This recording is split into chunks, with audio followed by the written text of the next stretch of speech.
Hello and welcome to Tales from the Pit, the behind the lens access to the entertainment world and the creative people involved. Today we're talking radio frequency, and we're going to talk with a RF coordinator, Cody Heimann. Cody, welcome to the show. Thank you for joining me. Absolutely. Thanks for having me, man. Thank you. We've been kind of trying to get you in before you head out on the road, so we got a lot of interesting things to talk about with what you do. You're very specific type of role that you do, and it's very everyone knows about the stuff you do, but they don't know who you are and what happens behind the scenes. And you are that key people or key team to a lot of the big events that are happening. So before we start talking about what you do and how you coordinate all that stuff, everything, let's start with maybe a little bit of your origin story. How did you get started? What was your influence growing up? And how did you get into this industry? Yeah, definitely. Well, it's always kind of been a pursuit of music in my life. You know, I was a drummer in high school and a percussionist, and actually had a scholarship to go to school for percussive arts, and skipped all that and decided to go into rock and roll and, do the thing that, no one really wanted to do out there. And it was kind of a weird start. I ended up at the Conservatory of Recording Arts and Sciences out in Phoenix, Arizona, and really kind of got a love for all things tech at that school, and kind of merged my world of music and technology in that aspect. And then met a great friend of mine, and he was already kind of established out in the industry in Nashville. I had the desire to kind of go to LA and work in movie scores and film scores and things of that nature. And, he told me to move to Nashville and take a chance out here. So I was going to go ahead and take a quick shot. And I came out here, and oddly enough, my first tour ever with him was Barney the Dinosaur. And so cut my teeth there at the age of 18. And thought I was going to move out right after that. And then slowly the gigs kept kind of coming. And, here I am 18 years later, just having as much fun as I always did. So it's been a pretty wild ride. Nice. So there's been a common theme with a lot of people I've talked to in the industry in the last couple episodes or last couple seasons is everyone sort of starts off as a musician, and then they kind of say, all right, I kind of want to get more on the creative side of things, and I want to do a little bit more than what's going out there. But you're back in the day in your band stuff, were you a touring musician, or is it just a hobby or anything like that? It was a hobby. The idea was to be very serious with it. I was in a couple bands that we were, doing the what you could in high school, right? A van tour around the kind of regional areas. But then my academic kind of percussive career, if you will, was pretty serious, playing in pit orchestras and getting paid to be in the local symphony orchestra. And then, like I said, I had the scholarship to go out and kind of pursue that a little further, and for whatever reason, decide that technology was kind of the way that I wanted to go, and not necessarily do that kind of percussive sort of path that I thought I was going to go on. So it was kind of funny how it just shifted. And I think just the idea of, the lights and the glamour of rock and roll kind of overtook the probably more serious, easier way to kind of pursue that career. So. Yeah. So when you talk, did you say you're into heavy music or music? What was your influences back then musically? Yeah, I was, an 80s, 90s kid. So it was, the days of pop punk and, Green Day and Blink-182 and a lot of that stuff. But, with being in the, the school orchestra and stuff, jazz was actually a huge influence. It was actually the hardest stuff to play was jazz. And I just remember struggling with that and wanting to get better and better there. But then, the gates kind of flooded open, and then, introduced metal music and the crazy articulation that requires, and the speed which it requires, and how good you actually need to be to play in that genre. So it's always been, an answer that I always give people is, the music that really molded me was any music that kind of had soul. Yep. It was just something that I knew that took a lot of time and effort and desire to really want to do it, rather than just making music for, a monetary aspect. So it was kind of a fun realm, and never really an easy answer to give someone when they said, what kind of music did you like? Sure. Yeah. And, it seems like a common progression would be go from, doing all that crazy time signature stuff to going right into working for Barney. So it seems like exactly, a natural progression, it's a right natural there. progression. So talk about that first experience with working on Barney's production and stuff like that. What was your role in there? Yeah, I mean that I was really just basically, for lack of a better term, kind of a utility. Like I said, the guy that kind of helped me come to Nashville, he was the front of house engineer on that. So really, it was just kind of a why don't you hop on and really learn the ropes and cut your teeth sort of a thing. It wasn't necessarily an official kind of position, but I mean, it was the hard stuff that no one wanted to do. I mean, helping run feeder and helping tip consoles and hang speakers and just all the kind of things that, people don't really associate with the fun part of our industry, but absolutely the necessary one, and the ones that make you absolutely appreciate what you're doing. And at the end of the day, kind of look at, regardless if it's Megadeth or Barney, right? You still kind of take a step back and you look at this unbelievable feat, that's just this production that was set up in such a short amount of time. And it really just made you understand what you're doing there, So, yeah. But yeah, very much I don't really want to use any bad language, but we'll call it a peon job in that one, right? So, well, I mean, honestly, I've been there too. I've done several similar types of roles for small local productions and stuff like that. Yeah. And to be honest with you, I mean, you learn the most doing those types of jobs. Absolutely. I mean, really seeing the dirty end of everything that has to get done. And you're learning all the different roles and all the different needs and stuff like that. Yep. Yeah. I mean, the old saying of the CEO should have always been the janitor at some point, right? Just to learn every aspect of everything you're doing. And regardless of if you're a top level on the tour or if you're just, a tech that's out for just that one point, it's like, you still want to know every aspect of the job that surrounds it, so everyone can kind of work together in the best way possible. Yeah. So when I reached out to a bunch of people, I said, I have the podcast, I'm looking for experts out in the field. And you were one of the more unique roles that came.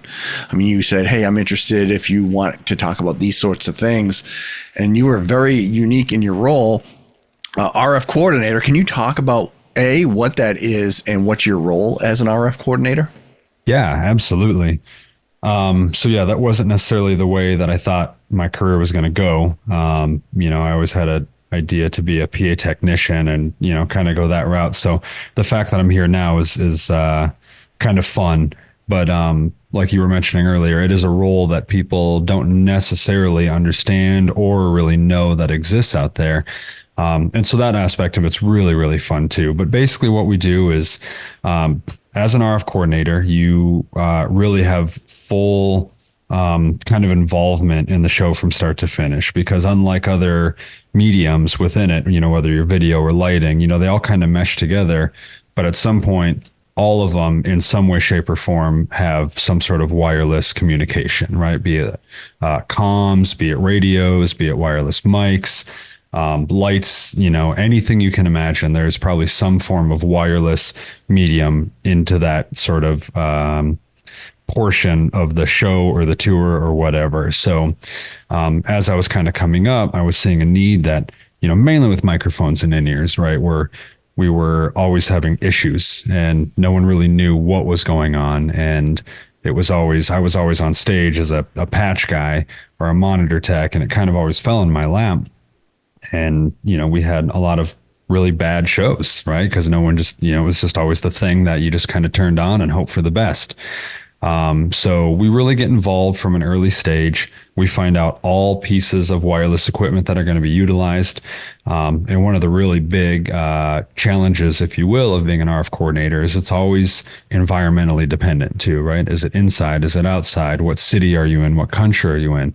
Because the laws in which you can operate change, right? So the power levels or what portion of the spectrum. And so we really have to be super hyper focused on almost every single show on how everything is being utilized and who can utilize what. Because then there becomes this, almost hierarchy of, well, I had my request in first and I want to use this, or, you get to the big festivals and then you really got to kind of make sure that everyone's working in unison with each other. So it's not a political role, but it's a very hyper involved role, I guess is the way to put it, right? You're not just on team audio or just on team lighting.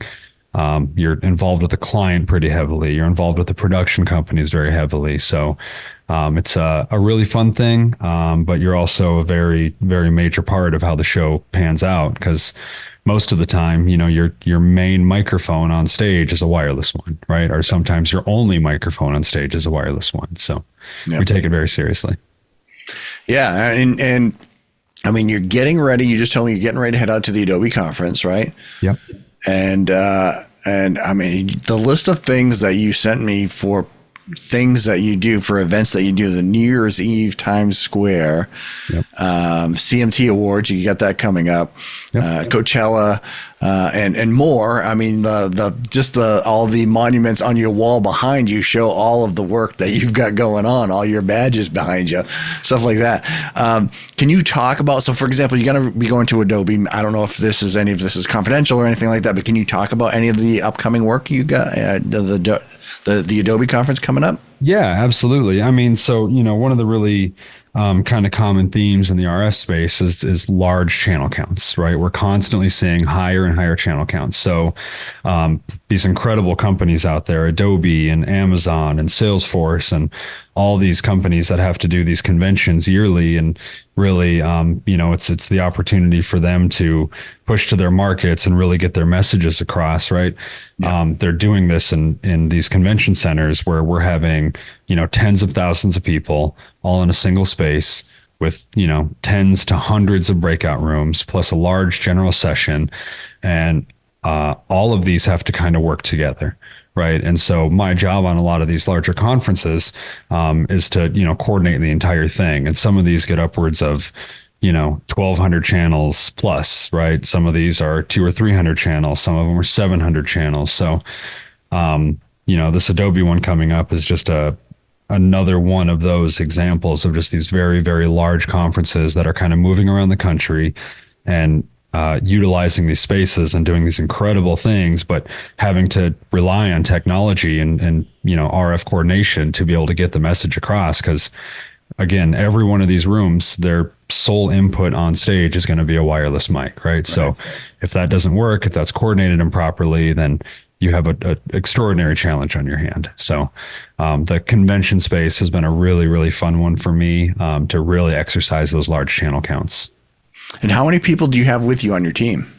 That really just depends per show. I mean, a lot of the times we utilize either local technicians or the people that are operating the rooms. And we can rely really heavily on them as they're kind of in there. And so they can be my eyes and ears. Usually I'll have myself who will be actually coordinating the entire event. And then if the budget warrants it, or if the client sees it fit, or depending on how much we're getting involved, I'll usually have one or two other people with me, specifically just on the coordination team. We're not actually deploying everything. That's usually put out to the production companies and the technicians that are operating. And then we're there for support as things kind of progress through the show. Oh, we're adding microphones here. We're taking away from here. Oh no, this news crew came in and no one knew about it, right? So how do we take care of that? And so we're there really to, help as the show goes on. But most of our work, like I was saying, is really done in the pre-production stage. So yeah. And so, yeah, I mean, before you even get there, you have a full list of the full breakdown of the events and the equipment and everything like that. So you kind of have a good idea. But, you know, with live environments, everything constantly changes or goes just wrong. Something always happens. So you always got to be on top of everything and good to go and make, you know, have your B set up or whatever or anything like that. Yep.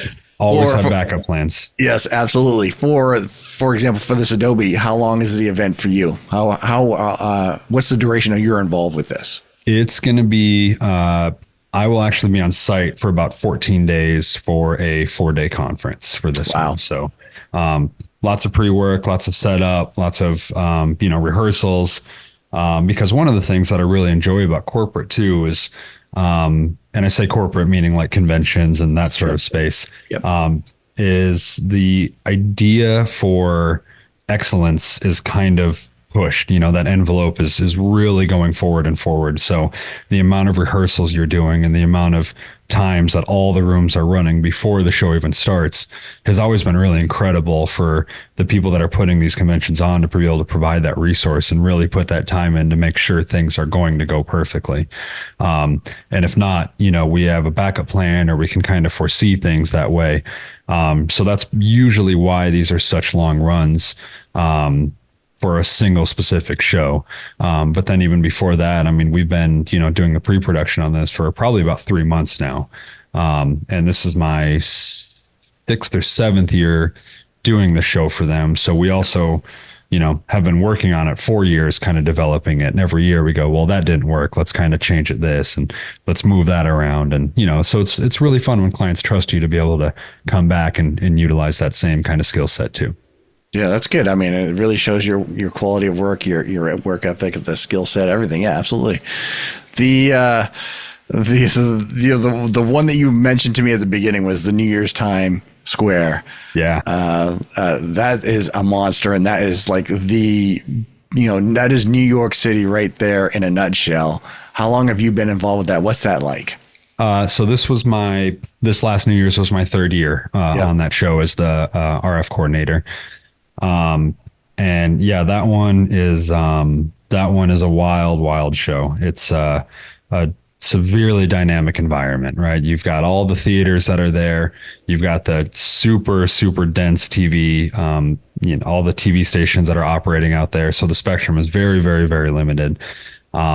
So that team, specifically JetWave that hires me for that show, they really, really put in the effort to, just dive into every single little detail that, can be. And the team that is on that show is one of the best RF teams that could ever be out in the world, right? They're just top notch. And I truly think that's a collaborative effort, right?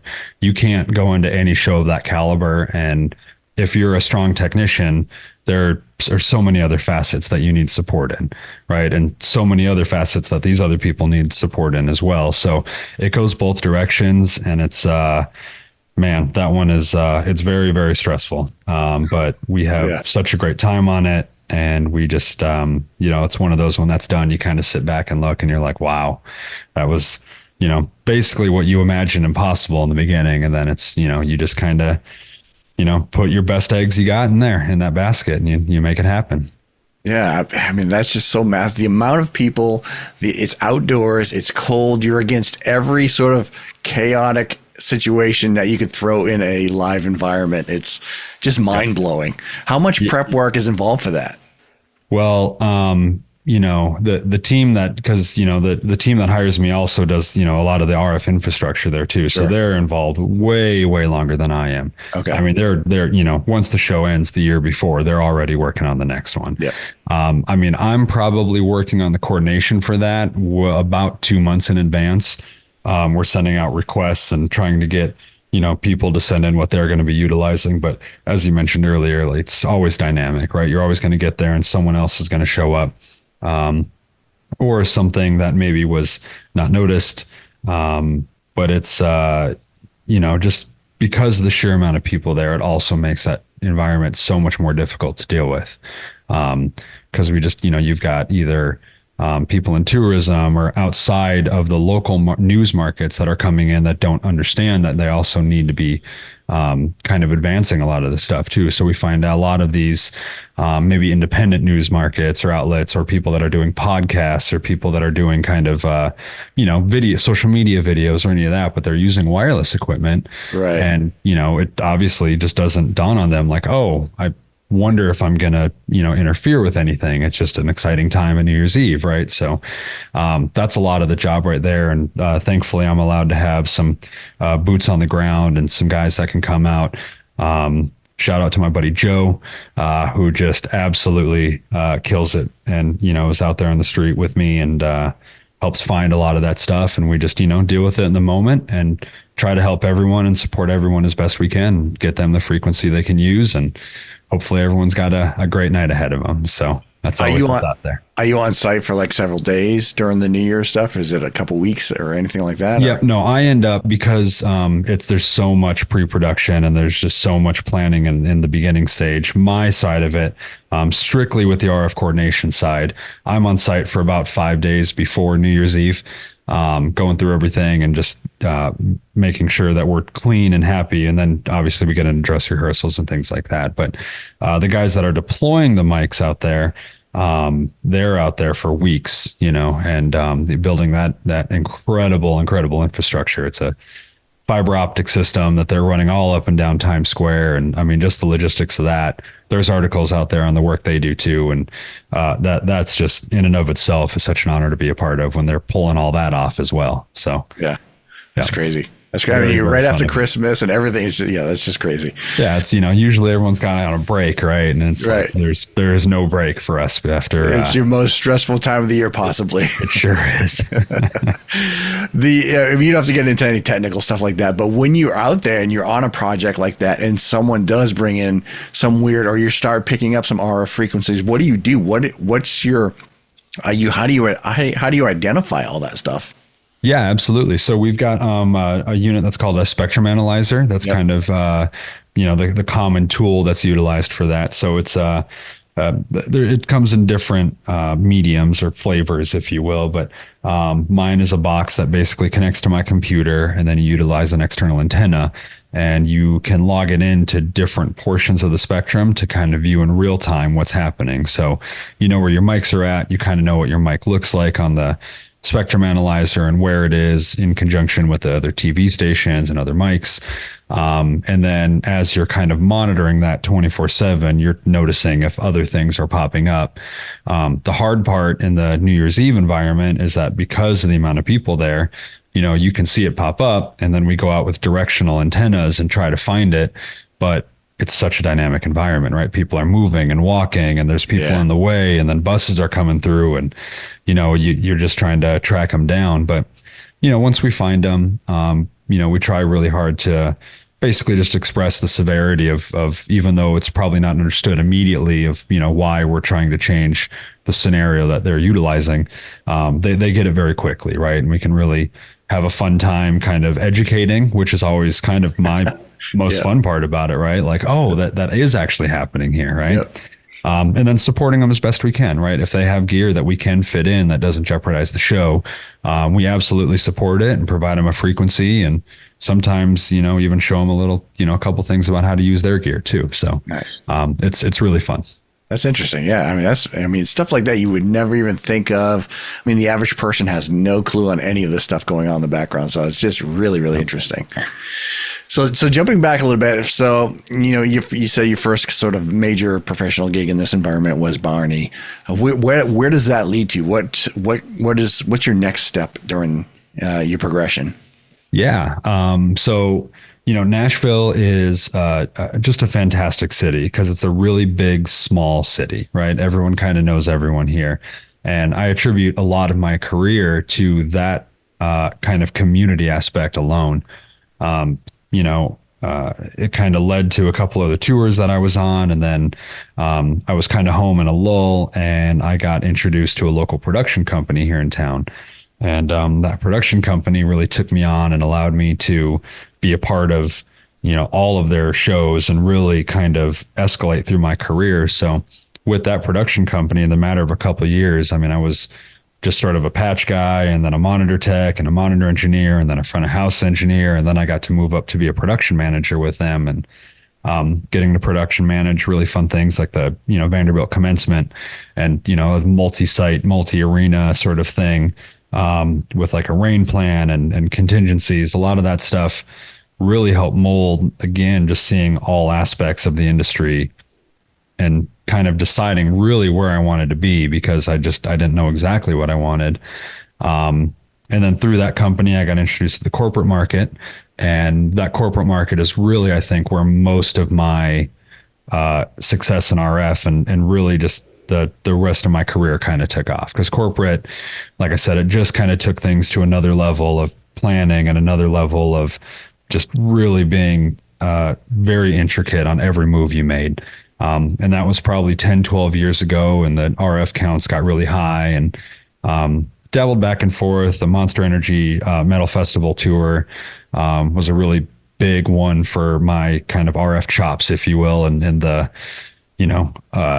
Dallas Motor Speedway in August, sort of environment, and just having really, difficult environmental challenge, but then also difficult technical challenges at the same time. So way, kind of different scenarios, but all that really led to, where I'm at now, and just the ability to really have fun with kind of any gig that I'm kind of put forth with. Right. So that led into the really big ones, that the fact that I did that festival got me the chops to be able to go out and do Coachella. And the fact that I did some of the corporate shows got me the ability to go do Dreamforce. And, it's a snowball, right? So we all kind of keep growing in our career, and it was a really fun kind of growth period.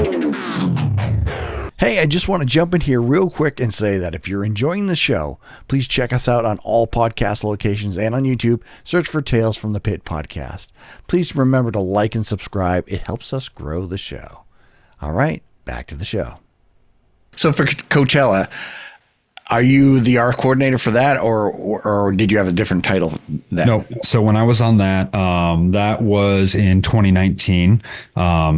And so that was going to be the start of, I think, a few years on that show, but then COVID happened. Yeah. So they actually didn't have Coachella in 2020. Yeah. So yeah, in 19 though, I wasn't the head coordinator on that show, but I was the RF technician on the main stage. And that was, I think, technically probably one of my most challenging gigs I've ever done in my life. Because of the sheer amount of equipment that just kind of comes through. A lot of these gigs, we just kind of set up a rig, and be it large or small, it's the rig that's going to be utilized for that thing. Yeah. And with this one, just every one of these bands has something new that they're putting in there, and at a large scale, right? The channel counts are high. The set pieces are kind of difficult because, in RF, antenna placement and how you set up your system is just as much a part of your success as the actual coordination or given the right frequency. And so when you're working around these set pieces that are changing every 30 minutes to an hour and a half, plus the rigs are changing and the antenna placements are changing, it was a very, very, very challenging thing. We had a lot of fun with it. We had a lot of success with it, but that was definitely an eye opener in that kind of a world for me, for sure. So you're directly connecting with the front of house for each artist as they're setting up and tearing down over and over again? The monitor engineer particularly. Yeah. Because the monitor guy is usually where the RF lives, is back in the monitor world on the side of the stage there. And they'll usually have techs with them. And a lot of the really big bands even had RF techs with them too.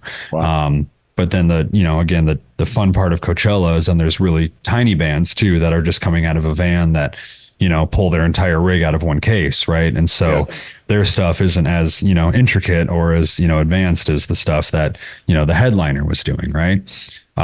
So education again, and I think this is why I love education so much, is a huge factor in that, right? They get out, they go, oh, we're going to use this with the frequencies we had in our last show.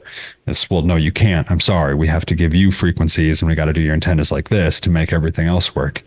And, having to have that discussion in the 12 minutes that we have in between when they got out of their van and when we have a setup to do, is also another difficult task in and of itself. Right.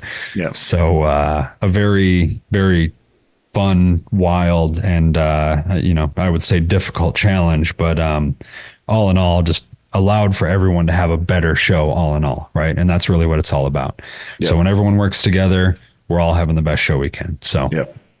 So I would imagine for you, COVID was a different year in the industry for you versus a lot of the other people, because now a lot of people have to be distanced and remote. And how did COVID play into your 2020 year? Yeah. Man, it was terrifying at first because, just like anybody, the kind of tunnel vision of just this, outdoor big event with a bunch of people goes away, right? Instantly. And so you automatically think, well, that's the RF space too. All these people equal all these microphone channels equal all this work. But what we kind of quickly realized is that because of all the virtual scenarios and the amount of, especially like here in Tennessee and just kind of this part of the country, we had a lot of like church services, and we had a lot of drive-in theaters, and we had a lot of all this kind of stuff. And they were still utilizing wireless technology. And it actually kind of kicked back up just as fast as it went away. Which was just an extraordinary blessing. And I'll just never, ever forget that time because, we had to pivot a lot, but it was also a lot of the same technologies too, just utilized in a bit of a different space.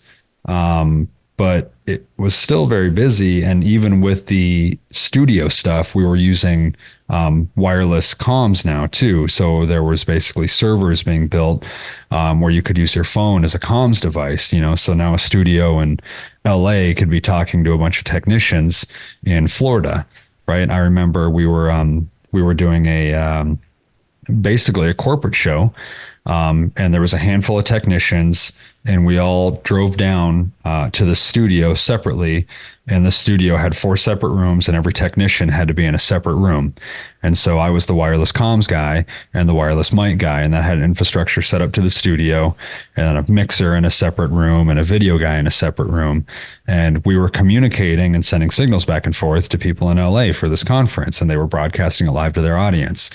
So it was a very surreal kind of moment to be in that, and knowing that we were kind of still doing the exact same thing. The same amount of people were watching, and the same person that would have been on stage was there, but we were just spread across the country. So it was very wild. It was a lot more stressful because, now you're at the mercy of other people's networks and, all the stressors that came with that part of it. But, I will never, ever forget how grateful I am for just, that ability to pivot and work like that when a lot didn't. So it's definitely something I never took for granted, for sure.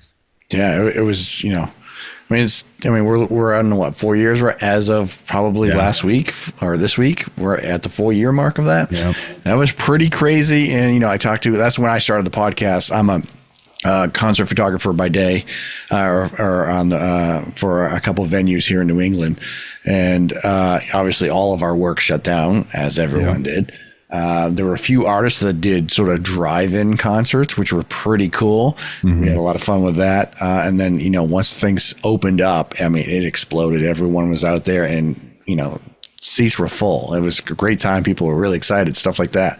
And it seems to be still, from my perspective, seems like every year it's kind of getting bigger and bigger and bigger.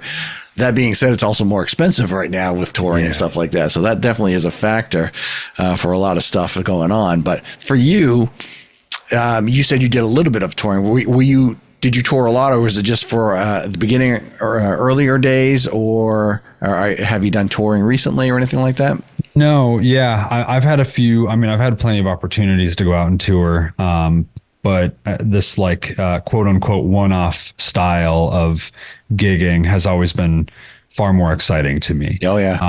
I've just really liked the kind of idea that every gig changes, and I kind of have to adapt every time and see different gear and work with different people. And that's just kind of always what made me tick. Touring guys are, it's guys and girls are just absolutely rock stars in my mind, because they put on just an absolutely perfect show every single night, right? And then they do it with what appears to be ease, which is not, right? It's so much work and so much technical expertise, and I've always applauded that. I think I may someday regret not touring heavier, just for that camaraderie that you get out on the road and the relationship you build with that sort of thing. And like I said, all those techs that are like full-time touring techs, I hands down are the best of the best. Sure. But for whatever reason, that one-off style has just kind of always been my like niche. You know, I got to do a brief one with Enrique Iglesias and Pitbull in 2016 or 2017, for a lot of the cities that had some higher RF stuff, and we were working with some new gear that was coming out at that point. But I wasn't like an official member of the tour, if that makes sense. I was just on some of the more dense RF shows that they had on that one. So have kind of dabbled in the world of touring and have done a bit of it, but never really full-time toured. So no, that's cool. I mean, you have a very unique opportunity for the event you're involved with. You have a very unique skill set. And I would assume, you know, to be honest with you, if I had to tour and sleep in a van or a bus versus spending a week at Coachella or something like that, I'd probably pick Coachella. A lot of dust at Coachella. No, that's true. Right. That's the negative side. Yeah, correct. So can you talk about some of the other events you're involved with? Because you're involved with a lot of different stuff. Can you talk about anything else, or can you give some of the highlights of some of the other ones? Yeah, absolutely. I mean, like I said, I'm going to Adobe, in the next week here. And then right after that, I've got CMT Awards, where I get to be basically the RF assist to the great Jason Glass, who was just one of the great RF coordinators out there and one of the great RF technicians. So it's always great to work alongside of these guys too, and New Year's Eve, like I said, the crew that's on that one, working alongside those guys makes a lot of these shows great too. So Ryan Stott's on that one and Josh Flower and those guys. So so CMT, I get to work with Jason and assist him on that show. And then lots of corporate, we'll have Microsoft and Amazon. And then I'm also a technical consultant with a company called Sound Devices. So I'm able to actually help them and work with them with my great friend Gary Trenda over there at Sound Devices. And we get to have come out with a whole line of wireless microphone systems now. And it's an incredible system. And I've got to be a small part of that. And that's been not one of the highlights. That's probably been one of the most fun parts in my career to this point. And so a lot of my year now is going to be a ton of involvement with them, and really working to not only now work the shows with the wireless gear, but also be a part in how that gear is made and what's coming out now. So just an incredible honor to be a part of that. And then, it's Microsoft and, who knows what else, right? There's just a whole year's worth of stuff coming up. Yeah, true. I was that you kind of started hitting on the question I was going to ask about how technology has changed over the years. And, recently I've been involved with the upgrade of some technology in some conference rooms and stuff like that. So I got to see some of the new stuff within the last year. And with AI really exploding the way it's exploding and the way sound is being used with the software and all this stuff, it's insane. But can you talk a little bit about how things have changed over your time with being in the industry? Yeah, I mean, wireless technology has been, ever evolving. And I don't necessarily know if it's been ever evolving because it's fun. I think it's been ever evolving because it's had to, just to keep up with the paces of, like I said, the way the RF spectrum is, globally, in particular in the United States too, and just how often it changes and how dense the environments are getting and the channel counts we're experiencing. And I mean, just even the overall audio quality too is just been amazing in that progression. But we're, I would say getting fully into the digital realm here in the wireless space. And, one of the things that has been really fun with the sound devices guys is, like I said, it's they're building some of the newest technology, and some of the more, I would say, kind of industry shaking technologies out there. So it's been really fun to see that. There are lots of spectral changes coming in the near future that, a lot of manufacturers, sound devices included, everyone's going to kind of team up and work together and really have to kind of adapt to the way the spectrum is going to change yet again, and how to kind of push into that realm. And so I really, applaud any and all of the wireless manufacturers for just always kind of keeping techs in their mind, and the people that are using them every day, because they're making them more user friendly, but they're also making them far more robust too, and getting into these ideas of having multiple antenna systems now, or RF over fiber antenna systems, and things that you just didn't have a long time ago, or if you did, not as easily as you do now. So that's been just an absolute joy to kind of watch that progression and see people utilize that in these ways that are just bizarre, right? No one ever imagined RF working for a mile long span before, and people are now just, breaking into technologies and utilizing different mediums to be able to make it work. And it's so much fun to see. Yeah. I'm going way off course here, but are you involved with any drone work or anything like that? A lot of those sorts of things? Yeah, not necessarily. We, for security at some venues and some shows and things like that, we'll dabble into drones as far as making sure they're frequency coordinated, or just making sure that the way that they're operating is safe for everyone involved, but not actually doing any of the operation, or not really adding a ton into that space. But definitely for security, we're seeing a lot more and more of that being utilized. Yeah. So you had mentioned that, one of your most stressful roles was, Coachella, I think it was. Yeah. Do you have any favorites? Do you have any, events that, man, I hope I get to do this one again? Or was there any moments or anything like that stand up for you? Yeah. I mean, I think this question's a fun one, and I kind of revert back to an answer I gave you earlier about music too. And I think my favorite shows are just the ones that have a soul, right? Yeah, what I mean by that is, the client's very involved. The gear is technically fun or challenging. The crew on it is people or people that you can get along with, and everyone's kind of there for the same exact reason, or technically kind of excellent shows, pushing the boundaries on things that haven't been done. I would say all those have kind of been the most fun and the most standout ones for me. It's, everyone's got a show in their Rolodex that you do just because you do it, because it's a gig, right? But right.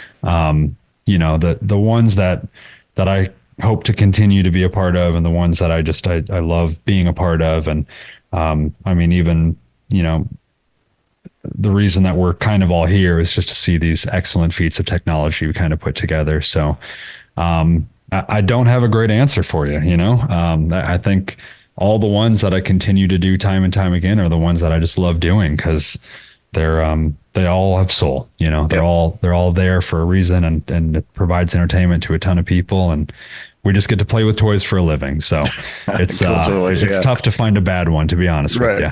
Yeah.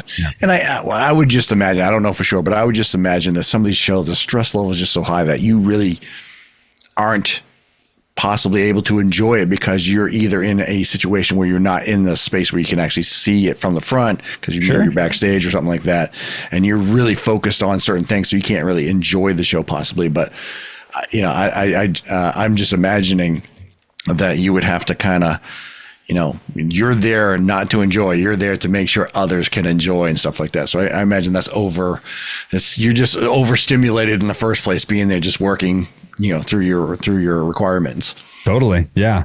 No, and I absolutely agree with that. And, I think stress is a relative term, right? We talk about what we do with people that aren't in, our industry, and it's like even small things are just mind blowing to them and kind of earth shattering. So, but I think even those ones that are overly stressful, and even the ones where you can't really enjoy it in the moment, I think there's such a huge, just a profound benefit of being able to walk away from something and know that just technically and in every way that you could have done, it was pulled off in excellence. Right. We all did this thing together, regardless of the stress level and regardless of how tough it was. And that just keeps me ticking, man. It's no matter how tough a thing is or how, anything in life worth doing is not easy. Right. So the toughest shows are often the ones that are the most rewarding at the end of the day. So I would almost put those as the top of the list, because you got to find ways to make it less stressful next time. Right. And then how to actually enjoy it with that same payoff at the end. Yeah. And plus, for me, in my experience with doing live events and stuff like that, I witness things at the event and I'm like, you know what? Next time I want to try this, or is there a possibility of, incorporating something else? So there's always, I assume you're always sort of looking to see how you can push that envelope next time around too. Yeah. And I mean, and, even in your side of things, right? I mean, the idea to further your creativity, right? It has to be just a constant changing, idea in your head. Right. So, I love that part of it. I mean, the idea to challenge yourself further is such a rewarding aspect to have. I just adore that, like the ability to have that mindset. Sure. Yeah. So let's talk about what do you do when you're not doing that stuff? What sorts of other hobbies or anything that you like doing that sort of takes you out of that environment to kind of cleanse your palate, if you will? Yeah. Bourbon is fantastic. After a Coachella show, I'm sure that a lot of that is fantastic.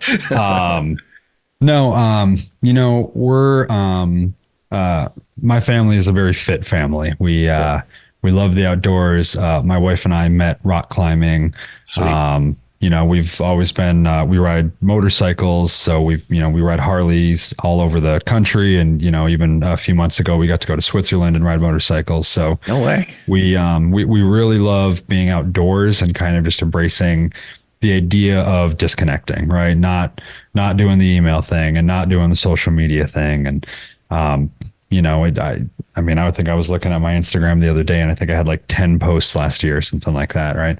So, we try, we're on it, right? We're not anti it by any means. It's an amazing tool, but, we try really hard to not make it a big part of our life. And, I think that's huge for just kind of the mental stability in between gigs and really letting things go. If something bad did happen or something didn't go the way you wanted it to, like, no one's dying on an operating table here. Again, we're all in it for fun and entertainment. And, it's, we really got to sometimes take a step back and think about that. So, rock climbing is a big one. Motorcycles, just being out with the kiddo, outdoors and, trying not to be on an airplane too. That's another big one, is avoiding airplanes and hotels when I'm not paid to be in airplanes and hotels is another pastime of mine. Yep. Well, I will recommend if you get the chance, if you haven't done it yet, I would recommend coming up to New Hampshire with your bikes during the fall, during the foliage change. We have not done the Northeast yet. Yeah. Yeah. So if you hit the Kangamangas before it closes, when the fall leaves change, it's absolutely gorgeous on a bike. Yeah, I bet, man. Remember Kangamangas during the fall. That's not a tough one to forget. That's quite the the name there. Yep. I noticed that you also have boxing on your list. Is that still a thing? Yeah. My wife and I we're part owners in a boxing gym here in Nashville called Music City Boxing. And, absolutely before, we were kind of part owners in it, I was actually training to be an amateur fighter. Nice. And really was getting into that. And again, just, trying to always challenge yourself and be in an uncomfortable environment, which I would argue that boxing is very uncomfortable.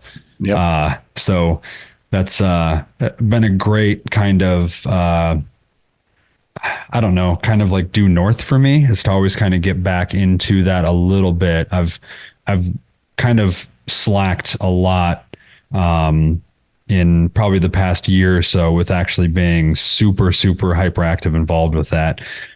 we've got kind of a boxing gym set up in our garage, and anytime I'm home, part of my workout is doing that. But I sort of need to heed my own advice on that one and get back to that kind of mindset of being uncomfortable again and getting back into boxing some more for sure. Yep. Sure. Any thoughts on the upcoming Tyson event? Oh man. Yeah, I don't know. It's what we call the entertainment industry for a reason, I guess. Is all I can say. There's a lot of money involved with that, I'm sure. That's yeah. I'll be interested to see. It's a lot of money involved for a lot of reasons. How much of a fight it's going to be, is yet to be determined. But I can probably anticipate how much it's going to be or lack thereof. So sure. I think I think a lot of people feel that same way, but I hope it's fun, and I hope maybe we'll be pleasantly surprised. Yeah. I hope it goes several rounds. We'll see. I imagine if it was full tilt boogie, it would be probably 30 seconds in, and that would be pretty much over with. But we'll see. We'll see exactly. So, I'll leave with this last question if you don't mind. Sure. You've kind of already talked about it. You've got CMT awards. You're getting ready to head out to Adobe. Do you have anything else coming up in the future that you want to talk about? Any sort of other things that you're working on or anything? No, I mean, just this biggest thing is, I really think if you're in the pro audio space right now, sound devices, working with these guys and the products we're coming out with, and the direction this company is going is absolutely going to be something worth watching. It's, again, my most exciting endeavor to date, I think. I'm going to be putting a lot of eggs into this basket and really, trying to make it a very big thing in my life. And I very much believe in them, and these products are just unbelievable. So Awesome. That will be a lot of what I'll be talking about in the next in all the years to come here. So awesome. Very cool. Yep. Very cool. So do you have any, if people want to find out more about you, any directions for them to go website, social medias, you want to direct them in any specific way? Yeah. I mean, just my Instagram is Cody CCH, CODY CCH. And, you can find me on there. It's a lot of home stuff, but, lots of gig highlights, and then, sounddevices.com. And that's really about all there's a Facebook page, but, not a whole lot there. Like I said, it's try a little harder. Tell you what, if someone wants to get a hold of me, how about they email me at codycch@gmail.com, and let's just go have a beer and talk, hang out and have some fun. Nice. Or do a Zoom, right? Let's do that. Do a Zoom. Yeah, absolutely. Exactly. Yeah. Nice. Well, Cody, I thank you so much for what for being here and all the work you're doing. It's very, very interesting. I feel like I could just keep asking. I feel like any one of your events, I could just pull a thread and just do a deep dive into what about this and what about that. But thank you so much for joining. Man, absolutely. Thank you so much for having me, and I appreciate what you're doing too. It's so great to get all these insights. It's a great podcast to listen to. So awesome. Thank you. Thanks. Hey, thanks for watching our episode with Cody Heimann. I hope you enjoyed it. You can check out our other guests and our other episodes on all your favorite podcast locations, and on YouTube, search for Tales from the Pit podcast. You can also check out our website, talesfromthepit.net. Until then, we'll see you next time.